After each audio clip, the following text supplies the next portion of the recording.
Hello everyone, welcome back to our channel me and my students. कैसे हो आप सभी? आई होप आप सभी अच्छे होंगे। आज हम पढ़ेंगे कक्षा 8 पाठ 8 सुदामा चरित, क्लास 8 चैप्टर 8 सुदामा चरित। सुदामा चरित पाठ की हम संपूर्ण व्याख्या करेंगे। तो चलो शुरू करते हैं। सुदामा चरित बहुत ही सरल पाठ है और बहुत ही मज़ेदार पाठ है। तो शुरू करते हैं। शीस पगा न जगा तन में प्रभु, जाने को आही बसे के ही ग्रामा। धोती फटी सी लटी दुपट्टी, अरुण पाय उपाने को नाही सामा। द्वार खड़ो द्विज दुर्बल एक, रहो चकुसा वसुधा अभिरामा। पूछत दीन दयाल को धाम, बतावत आपनो नाम सुदामा। बहुत ही सुंदर है। तो इसमें सुदामा चरित पाठ में हम इसकी व्याख्या करने से पूर्व इसके बारे में कुछ जान लेते हैं कि ये किस घटना का वर्णन है, कहाँ का वर्णन है। तो सुदामा जी और श्री कृष्ण है वो बाल सखा है और गुरुकुल से ही, गुरु आश्रम से ही वो साथ में रहे हैं और मित्र थे। वहाँ पर उन्होंने शिक्षा प्राप्त की थी, साथ रहते थे। वहाँ से शिक्षा ग्रहण करने के बाद में श्री कृष्ण जी द्वारिका नगरी में आ गए। उनके द्वारिकाधीश और राजा थे सुदामा जी थे। वो गुरु आश्रम से निकल के, वो उनकी पारिवारिक स्थिति अच्छी नहीं थी, तो वो गुरु आश्रम से निकल के गरीब ब्राह्मण थे। वो भिक्षा याचन करके अपना जीवन यापन करते थे। उनका जो जीवन का निर्वाह था वो अत्यंत ही कठिन था। तो उनकी पत्नी उन्हें बार बार उलाहना देती थी कि श्री कृष्ण भगवान तो आपके मित्र हैं, बाल सखा है और वो तो अंतर्यामी है, उनको सब पता है और वो तो द्वारकाधीश है। आप उनसे अपनी गरीबी दूर करने का आग्रह क्यों नहीं करते? उनसे आप सहायता क्यों नहीं मांगते? लेकिन सुदामा जी स्वावलंबी थे, स्वाभिमानी थे। उन्होंने कहा नहीं, श्री कृष्ण जी तो अंतर्यामी है, तो फिर वो मेरी दीन दशा को जानते भी हैं, तो फिर वो मेरी गरीबी को, मेरी दुर्दशा को दूर क्यों नहीं करते? लेकिन उनकी पत्नी बार बार कहती थी आप जाइए, उन्हें बताइए, तभी उन्हें पता चलेगा। लेकिन सुदामा जी नहीं मान रहे थे। लेकिन बार बार आग्रह करने पर वो मान गए कि चलो तुम कहती हो तो मैं जाता हूँ। तो जाने के लिए पत्नी ने उन्हें चावलों की भेंट दी पड़ोसियों से लाके कि आप ये भेंट श्री कृष्ण जी को दे देना। तब श्री कृष्ण जी से मिलने के लिए सुदामा जी वहाँ से रवाना होते हैं और श्री कृष्ण जी के द्वारिका नगरी में आके वो द्वारिका नगरी की जो सुंदरता है उसकी चकाचौंध को देखकर आश्चर्यचकित हो जाते हैं और उनको देखकर वो बहुत ही मुग्ध हो जाते हैं। तो देखते देखते वो श्री कृष्ण के महल के बाहर ही पहुंच जाते हैं और द्वारपाल से श्री कृष्ण जी के निवास स्थान का पता पूछते हैं और द्वारपाल जी के बताने पर अपना नाम सुदामा बताते हैं। तो इसी का जो द्वारपाल ने उनसे पूछा है और द्वारपाल जी श्री कृष्ण जी के पास जाते हैं, सुदामा जी के बारे में बताते हैं कि द्वार पर कोई खड़ा है दुर्बल ब्राह्मण और आपका धाम पूछ रहा है और अपना नाम सुदामा बता रहा है। तो उसी का वर्णन किया गया है। तो चलो शुरू करते हैं। शीस पगा न झंगा तन में प्रभु, जाने को आही बसे के ही ग्रामा। धोती फटी सी लटी दुपट्टी, अरुण पाय उपाने को नाही सामा। द्वार खड़ो द्विज दुर्बल एक, रहो चकिसो वसुधा अभिरामा। पूछत दीन दयाल को धाम, बतावत आपनो नाम सुदामा। बहुत ही सुंदर है। तो यहाँ पे द्वारपाल जी श्री कृष्ण से सुदामा जी के हाव भाव का वर्णन करते हैं, उनकी वेशभूषा का और उनकी दशा है उसका वर्णन करते हैं कि हे श्री कृष्ण, हे प्रभु, कि हमारे द्वार पर एक दुर्बल ब्राह्मण खड़ा है जिसके सिर पर पगा न, तो उसने न तो सिर पर अपने शीश पर पगड़ी धारण कर रखी है, न जगह तन में और न तन पर ढीला ढाला कोई कुर्ता भी धारण कर रखा है। प्रभु, हे प्रभु, जाने को आई, पता नहीं न जाने वो कहाँ से आया है, बसे के ही ग्रामा और न जाने वो कौन से ग्राम का निवासी है, कौन से गांव में बसता है। धोती फटी सी लटी दुपट्टी, कि उसने फटी सी धोती धारण कर रखी है, लटी दुपट्टी और फटा सा दुपट्टा धारण कर रखा है। अरु पाय उपाने को नहीं सामा, अरु और पाय पैरों में, उपाने पहनने को, ना ही सामा, कुछ भी समा नहीं रखा, और उसने पैरों में पहनने के लिए कुछ भी समा नहीं रखा है।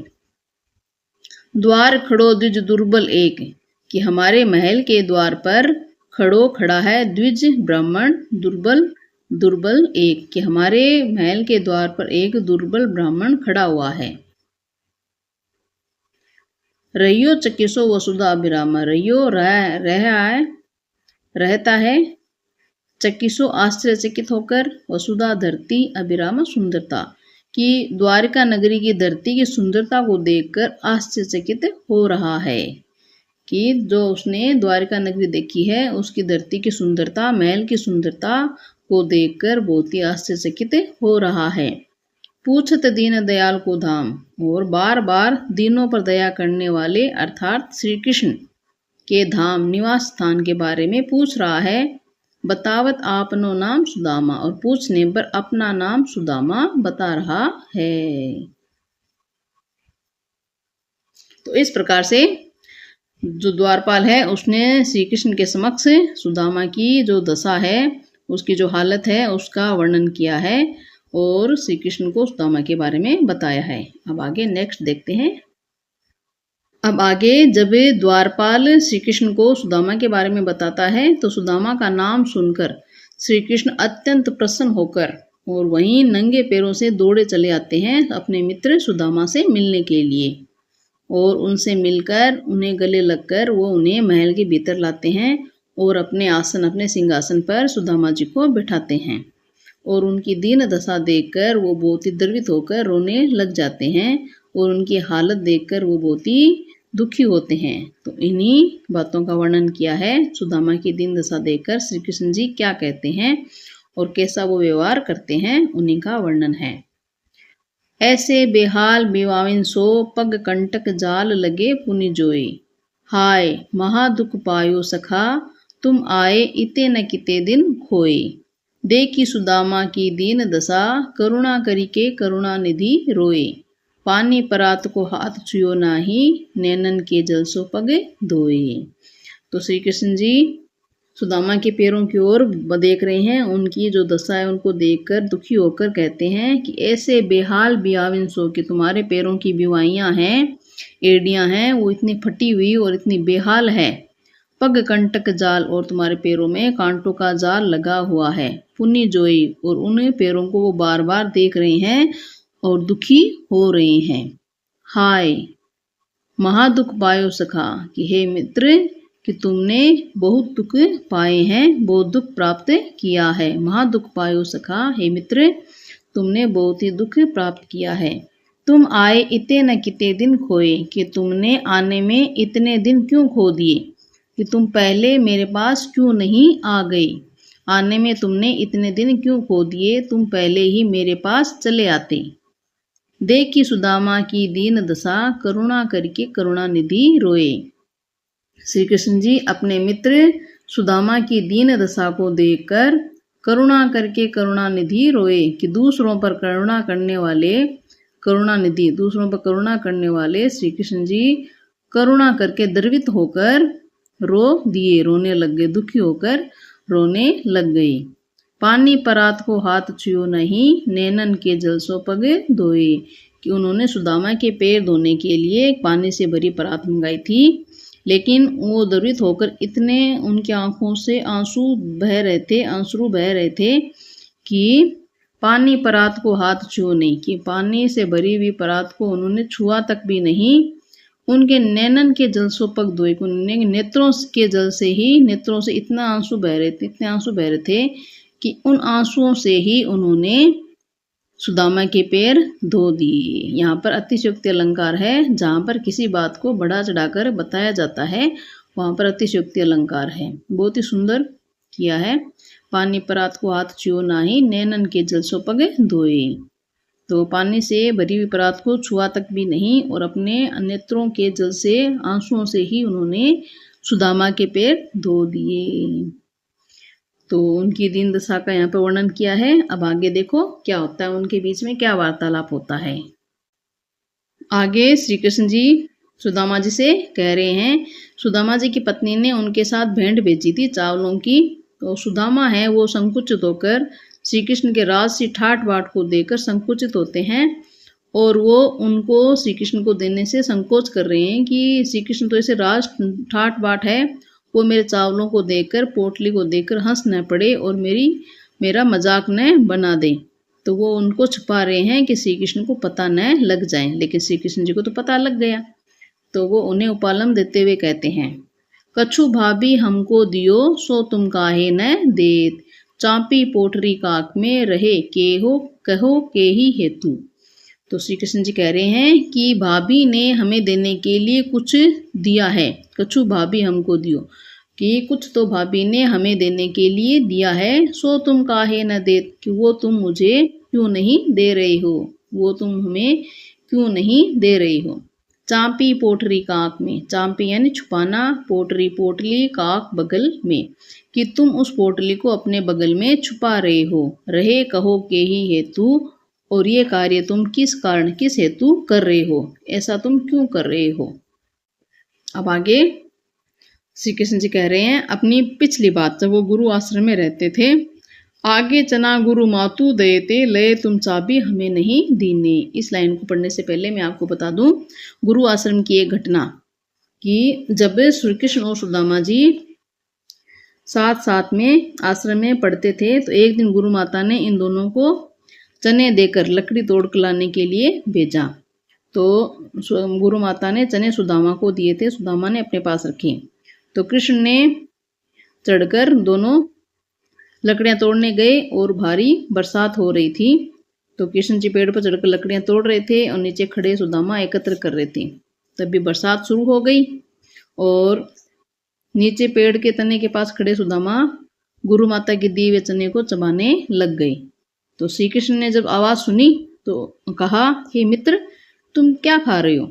सुदामा जी ने कहा, मित्र कुछ भी नहीं, मैं तो कुछ भी नहीं खा रहा, सर्दी के कारण बस दांत किटकिटा रहे हैं। लेकिन श्री कृष्ण जी तो अंतर्यामी थे, उनको तो पता था। और नीचे आए और चोरी छिपे सारे चने खा गए। खाने पर उन्होंने सुदामा से कहा कि तुमने मेरे हिस्से के भी चने खा लिए, तुमने मेरे हिस्से के भी नहीं छोड़े हैं। तो उसी बात को दोबारा यहाँ पर याद दिलाते हुए कहते हैं, आगे चना गुरु मातु दयते ले तुम चाबी हमें नहीं देने की। गुरु माता में जब हम गुरु आश्रम में रहते थे तब भी गुरु माता ने हमें चने दिए थे खाने के लिए, वो भी तुमने अकेले ही चबा लिए थे, हमें नहीं देने। ले तुम चाबी हमें नहीं देने की, वो भी तुमने अकेले ही चबा लिए थे, हमें खाने के लिए नहीं दिए। श्याम कहो मुस्काए सुदामा सो चोरी की बान में हो जू परवीने, कि श्याम कहो श्री कृष्ण जी है मुस्काए सुदामा सो, मुस्कुराते हुए सुदामा जी से कहते हैं कि चोरी की बान में हो जू परवीने, कि चोरी करने की आदत में तुम बहुत ही प्रवीण हो, बहुत ही कुशल हो। यहाँ पर देखो उल्टा हो रहा है, चोरी की आदत के लिए तो श्री कृष्ण जी प्रसिद्ध थे, उनका नाम भी माखन चोर था, माखन की चोरी करते थे घर घर जाकर, उनके घर में भी माखन का बहुत भंडार था, लेकिन फिर भी वो दूसरी गोपियों के यहाँ पर माखन की चोरी किया करते थे। लेकिन यहाँ पर उन्होंने सुदामा को ही चोर ठहरा दिया कि श्याम कहो मुस्काए सुदामा सो चोरी की बान में हो जू परवीने, कि श्याम श्री कृष्ण जी है सुदामा से मुस्कुराते हुए कहते हैं कि चोरी की बान में हो जू परवीने, चोरी करने की आदत में तुम बहुत ही प्रवीण हो।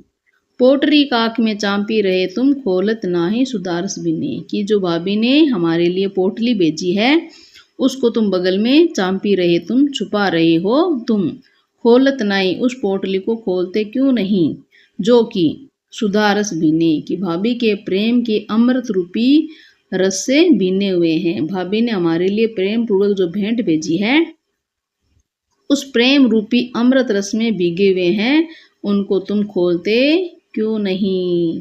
पाछली बानी अजो न तजो तुम, पाछली पिछली, बानी आदत, अजो आज, न तजो तुम त्याग रहे हो, कि पिछली बानी आदत, कि पिछली आदत को तुम आज भी त्याग नहीं रहे हो। पिछली जो गुरु माता के आश्रम में किया था, पिछली आदत को तुम आज भी नहीं त्याग रहे हो। तेसई भाभी के तंदुल कीने, इसी कारण तुम मुझे भाभी की भेंट नहीं देना चाहते हो। तुम्हारी जो पिछली आदत है उसी के कारण तुम भाभी की भेंट है वो मुझे नहीं देना चाहते। इस तरह से हमने सुदामा चरित पाठ के पद की व्याख्या की है और आगे के पद की व्याख्या हम नेक्स्ट वीडियो में करेंगे। और आपको इनका भावार्थ, इनकी व्याख्या कैसी लगी है कमेंट करके ज़रूर बताइए। और इसमें आपको कहीं भी कोई भी समस्या किसी भी पंक्ति की जो समझ में नहीं आया है कमेंट में ज़रूर पूछ सकते हैं। बहुत ही महत्वपूर्ण है, परीक्षा में ज़रूर आएगा और आपके लिए बहुत ही सहायक है। अगर आपको ये पसंद आया है तो मुझे कमेंट करके बताइए, तभी मैं आगे वाला वीडियो बनाऊंगी और आपके लिए ज़रूर लाऊंगी। तो तब तक के लिए नमस्कार, खुश रहो और अपनी तैयारी जारी रखो। Thank you.